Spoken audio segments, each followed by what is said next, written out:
Ang pagkain ng mansanas ay may maraming benepisyo sa kalusugan dahil sa kanilang mataas na antas ng bitamina, mineral, at fiber. Narito ang ilan sa mga pangunahing benepisyo ng pagkain ng mansanas. Mapabuti ang puso. Ang mansanas ay mayaman sa soluble fiber na tinatawag na pectin na nakakatulong sa pagbaba ng antas ng kolesterol sa dugo. Ito ay maaaring makatulong sa pagbabawas ng panganib ng mga sakit sa puso at stroke. Regulasyon ng panunaw. Ang mansanas ay mayaman sa fiber na tumutulong sa regular na paglabas ng dumi sa katawan at nagpapabuti sa proseso ng pagtunaw. Ang pagkain ng mansanas ay maaaring makatulong sa pag-iwas sa pagkakaroon ng constipation at iba pang mga problema sa pagdumi.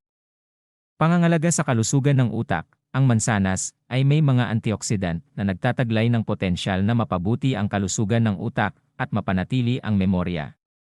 Ang ilang mga pag-aaral ay nagpapakita rin na ang mga tao na kumakain ng mas maraming mansanas ay mas mababa ang panganib na magkaroon ng mga problema sa pag-iisip tulad ng dementia at Alzheimer's disease, paggamot sa diabetes. Ang mansanas, partikular ang mga may kaunting taba tulad ng mga Fuji at Granny Smith, ay may mababang glycemic index, GI, na nangangahulugang hindi masyadong tumaas ang antas ng asukal sa dugo pagkatapos kumain.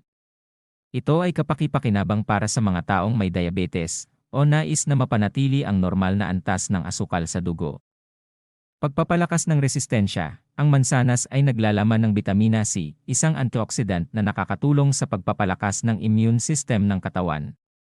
Ang regular na pagkain ng mansanas ay maaaring makatulong sa pag-iwas sa iba't ibang mga impeksyon at sakit, paggamot sa pagbaba ng timbang. Ang mga mansanas ay mababa sa calories at may mataas na nilalaman ng fiber na nagpapakiramdam ng kabusugan ng mas matagal.